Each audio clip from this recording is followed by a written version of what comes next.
കുഞ്ഞുട്ടന്റെ കഥ തുടർച്ചയിലേക്ക്.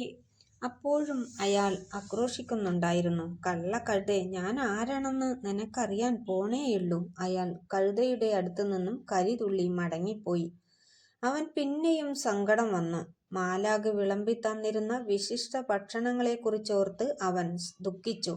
വയറാണെങ്കിൽ വിശന്ന് കത്തുന്നു. മുന്നിലുള്ളത് വൈക്കോൽ മാത്രം. ഏതായാലും പട്ടിണി കിടന്ന് ചാവുന്നതിലും നല്ലതല്ലേ എന്തും. അവൻ മടിച്ചു ഒരു കഷ്ണം വൈക്കോൽ കടിച്ചു.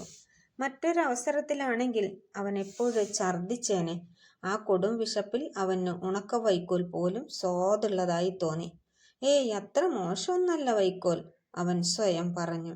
വയറ് നിറയും വരെ വൈക്കോൽ ചവച്ചരച്ച് തിന്നാനും കുഞ്ഞൂട്ടൻ മടിച്ചില്ല.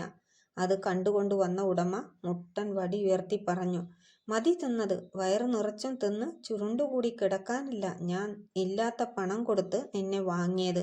ഈ കച്ചവടത്തിൽ എനിക്ക് നല്ല ലാഭം കിട്ടണം.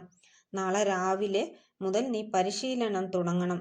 സർക്കസിന്റെ വിദ്യകൾ കണ്ട് ആളുകൾ ആർത്ത് ചിരിക്കണം. അവരെനിക്ക് കീസ നിറയെ പണം തരണം.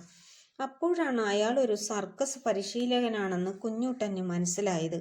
തൻ്റെ കാര്യം വീണ്ടും അധോഗതി തന്നെയെന്ന് അവൻ ഉറപ്പായി. പരിശീലന സമയത്ത് ഈ ദുഷ്ടന്റെ കയ്യിൽ നിന്നും എത്ര അടി കൊള്ളണം, കാതുപൊട്ടുന്ന ശകാരം കേൾക്കണം.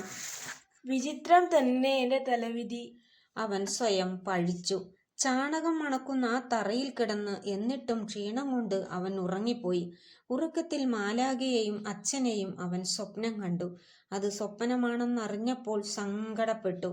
പിറ്റേന്ന് നേരം പുലരും മുൻപേ പരിശീലകൻ അവനെ തല്ലി ഉണർത്തി സർക്കസ് കൂടാരത്തിലേക്ക് കൊണ്ടുപോയി.